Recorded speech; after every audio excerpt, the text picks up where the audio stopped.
Hello again from me, Rouvaun Smit.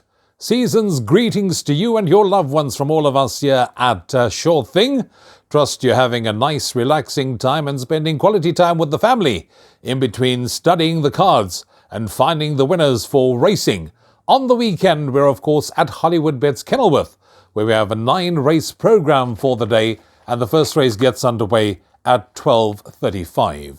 I would suggest that you do have a look at the card changes on the day, in case I may have tipped one or two that may have been scratched, because we are recording this show ahead of schedule on Boxing Day, to be exact, ahead of schedule to give you an opportunity to make an informed decision and hopefully find a winner or two.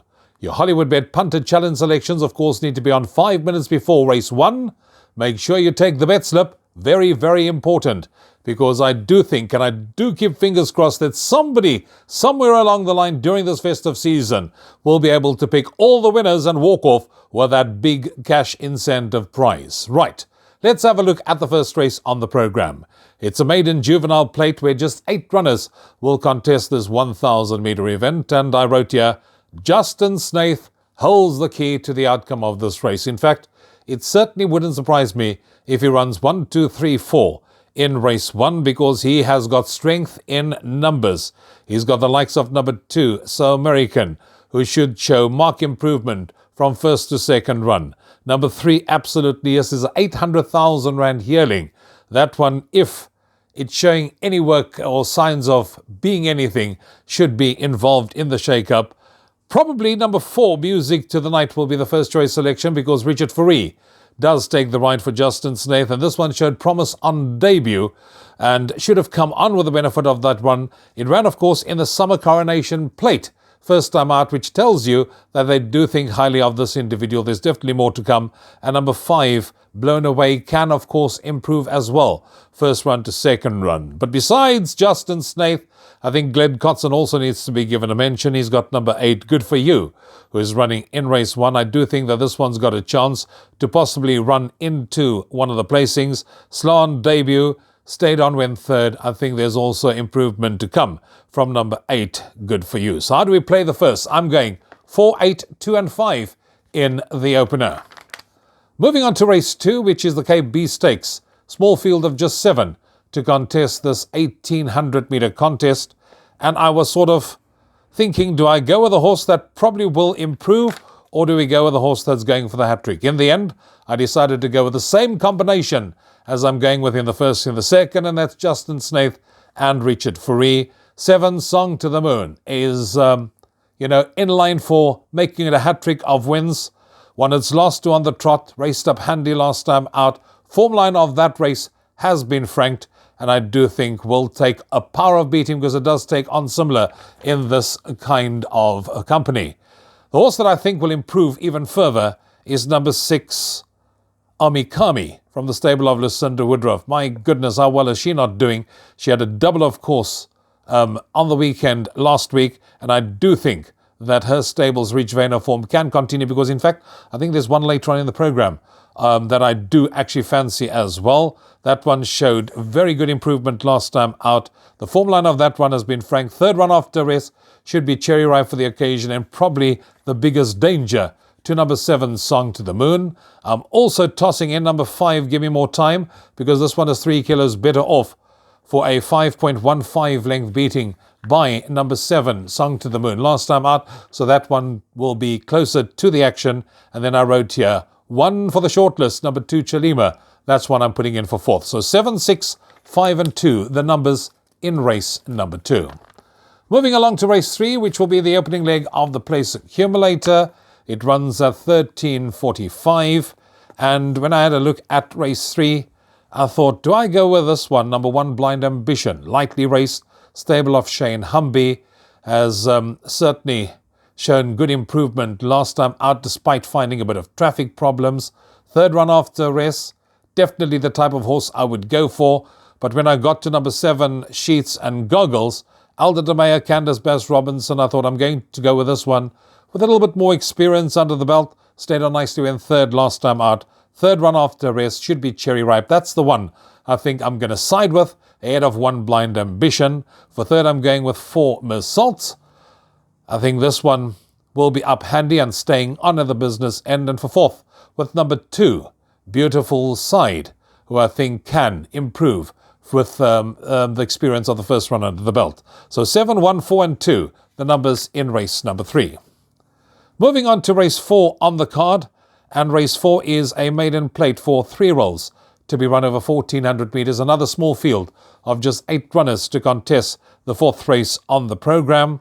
And yeah, I thought, Andre Nel Corne Offer. Shall I go with number 8, Superhero? Because this one is very well related, will no doubt enjoy the step up in trip. Stayed on debut. Any amount of improvement can be expected. The kind of horse I would go for, but then when I went sort of back through it and started from the top down, I thought, no, this Woodruff, she's in form. I'm rather going to side with her. Richard Fourie is booked to ride. Number 3, My Archangel. That horse, to me, is definitely the kind of horse that can win a race of this nature, improve with each and every one of its starts. I think the gelding has done the trick for this one, and to me rates the one to beat, ahead of number 8, Superhero. For third, I'm going with number 2, Dawn's Early Light. I think this one also has scope for further improvement. And fourth, I'm going with number 4, Nordic Prince, who has a chance if repeating that last run. 3, 8, 2 and 4, the numbers I'm going with in race number 4. Race 5 on today's card is a Class 3 fillies and mares where just 9 runners will contest the 1,600 metre event. And here there are a couple that are renewing rivalry. Now let's start with number 4, Gimme That Pull. This one has picked up a £3 penalty for that last win. And, that's the form line I think one needs to sort of take into account when looking at some of the others. 3, Call Me Getrix is a 1.5 kilos better off at the weights for a 0.3 length beating. That, to me, enough to turn the tables. So 3, Call Me Getrix gets the nod to win race number 5, coupled with the fact that this horse is having its peak run, and to me will take a power of beating because it should be rewarded for consistency, ahead of number 4, Gimme That Pull. For third, I'm going with number 9, who is Hampstead Heath. I thought this one certainly must be thrown in because of the manner in which this one won over the course and distance. And for fourth, I'm going with number 2, Fun Zone, who's now going over a distance that it's better suited to.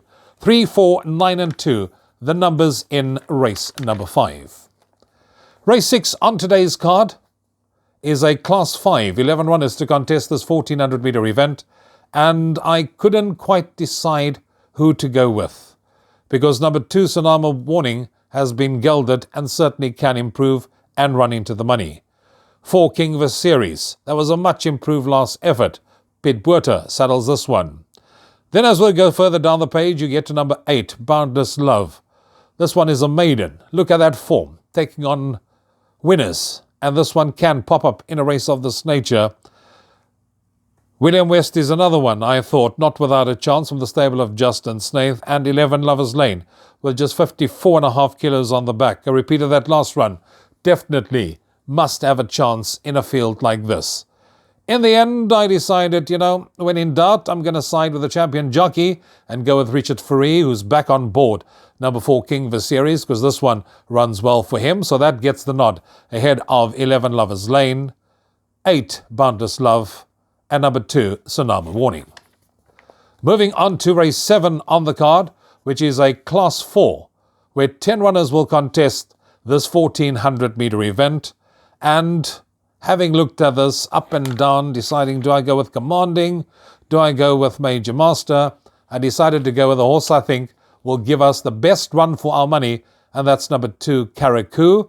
Also, he's half a kilogram better off with Commanding when they last met, has got solid form, and guarantee this horse will run well.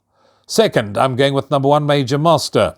For third, number 4, Commanding. And fourth, I'm throwing in number 7, Elizabeth Gold. Any amount of improvement can be expected. The jockey found something amiss. Candice Bass Robinson would have gotten to the bottom of that one, and I think that one, any amount of improvement can be expected. So, just to recap the numbers, 2, 1, 4 and 7. Which takes us on to race 8, which is a Class 4 for fillies, to be run over 1,200 metres, where 10 runners will contest the penultimate race on the programme. And here, this is a race where one can make a case for quite a few of them. and I had no particular order in which I actually prefer them, because number 1, Ticket to Vegas, was second in its last 2 starts. This is trainer Ricky Maingod's only runner on the day, and this one will be up there, and I think over the course and distance can once again give a good account of itself. 3, Babelicious, Alder de Meyer for Candace Bass Robinson, blinkers on, decent form, definitely not without a chance having its peak run. Then there's 5, Pink Pigeon, first run now for the Justin Snaith Yard, and number 9, Captain's Destiny.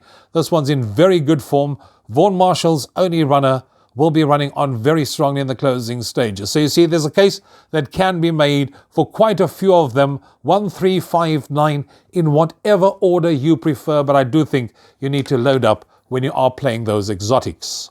That takes us on to the last race on the program, which is a Class 4. 15 runners, biggest field on the day, 1,100 meters the distance. And you know what? I thought, let me look at the winners first in this race. Number 10, Elusive Winter. The blinkers, I thought, did the trick, but this horse incurred a £6 penalty for that last win. Then there's number 7, Night Tiger.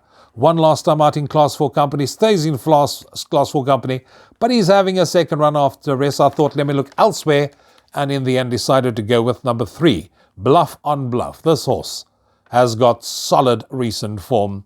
I expect another honest performance from this one. Ashton Aries, 4, Pit Stain, Bluff on Bluff, first choice, ahead of number 2, Fort Red. I thought that was a bit of an indifferent run last time out. I think a repeat of its penultimate. And if one looks at the Class 4 run, if we get that kind of a performance in this company, that one definitely must come into the reckoning. And then the 2 winners, I'm putting them for 3rd and 4th. 10, Elusive Winter, and 7, Night Tiger. 3, 2, 10, 7. That's the numbers for the last of the afternoon, and I trust you will enjoy the Hollywoodbets Kenilworth race meeting on Saturday, the 28th of December, dead in the middle of all the festivities. If you are going along to the track, find the winners, enjoy the afternoon's racing, find the winners and hit them. From me, Rouvaun. Till next time, cheers for now.